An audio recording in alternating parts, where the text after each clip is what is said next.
Hi there, Loy Machedo. Sweeney you from loymachedo.com. Who's Loy Machedo and Think Personal Branding. All right, time right now is 11:51 in the night. I just finished writing down my thoughts with regards to a conversation that I had with an Omani local Omani national citizen. Okay, to give you a backstory, after I posted that video about Omani riots and all that, I didn't expect it, but I actually got a message from an Omani local, who apparently has been watching my videos for some time, and very respectful guy, very very nice, educated. I don't want to give out his personal details, but he said he would like to tell me the real story of what is happening and all that. So I said, fine, just send me. If you want to Zoom, we can Zoom, or if you want, you can send me voice notes.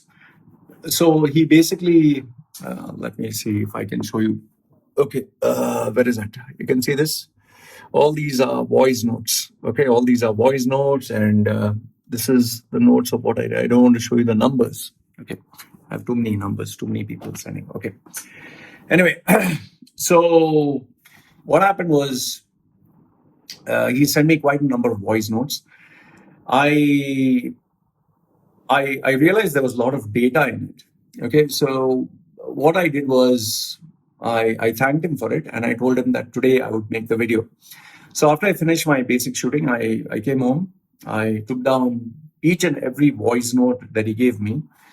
I listened to it word for word, and I actually typed out all the points that he gave me.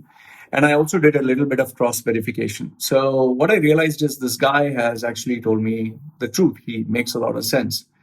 However, like I've always told you on this channel, I'm not saying that I have the ultimate truth. There are always, my version, your version, and the neutral version or the real version or whatever. So whatever I share here, I want you to verify that information. And remember this, that, I'm a reporter. It's more like a reporter, a guy who people give the information to, and this is what I share. So I leave it to your discretion to let me know whether what I'm saying is true or false. And we all are learning, we all are updating ourselves. So without wasting any more time, I'll tell you what he actually said. This is what he told me yesterday. First were the pleasantries. He said, I agree with some of your views. I don't agree with some of your views, but I definitely watch your channel. Then he spoke about the current guy, Haitham or whatever. He's Qaboos's cousin. Okay. Now, what he said is what is happening in Oman right now is actually oppression. The citizens of Oman are feeling oppressed.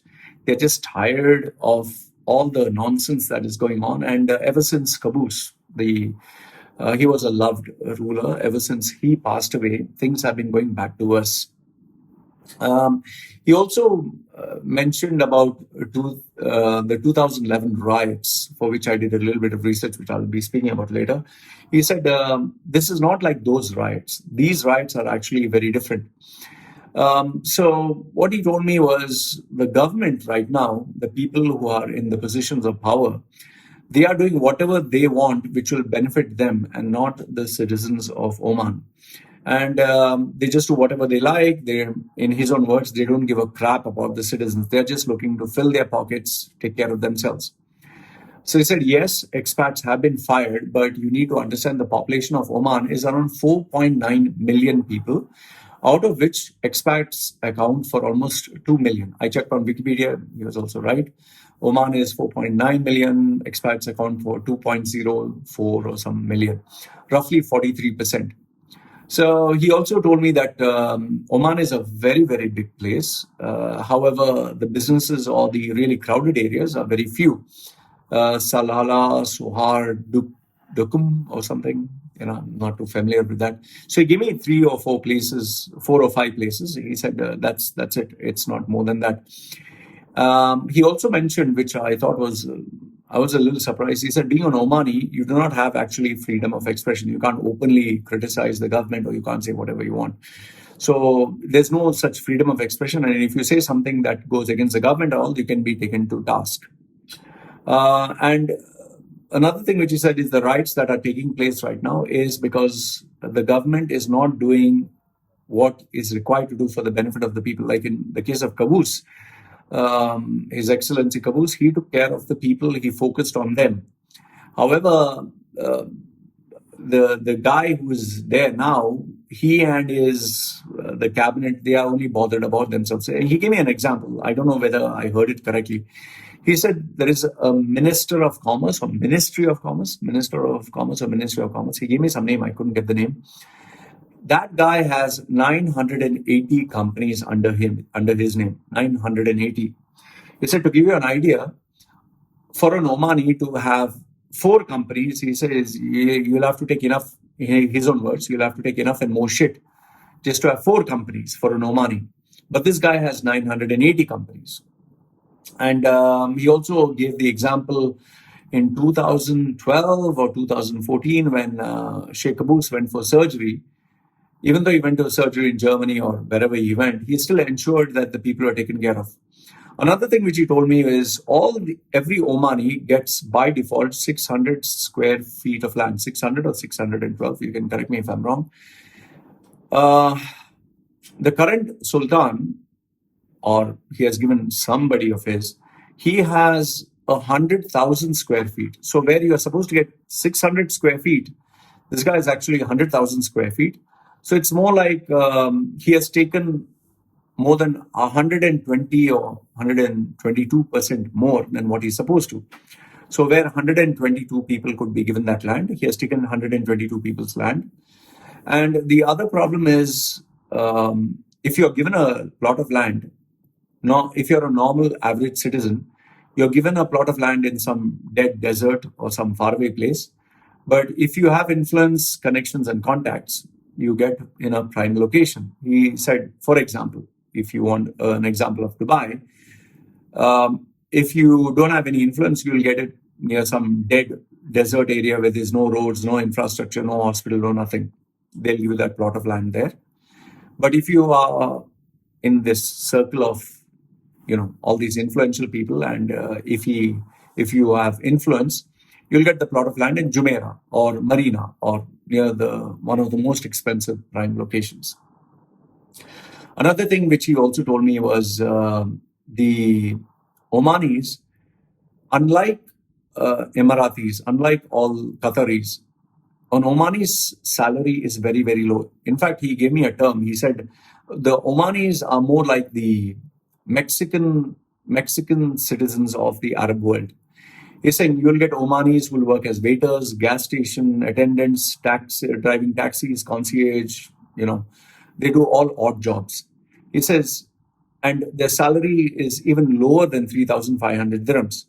He's saying, show me an Arab Emirati local, show me a Qatari local who works as a waiter, gas station, taxi attendant, and getting a salary of 3,000. He's saying Emiratis, they can even command a salary of $10,000 if they have a degree. And the minimum salary is at least 3 times more than what an Omani gets.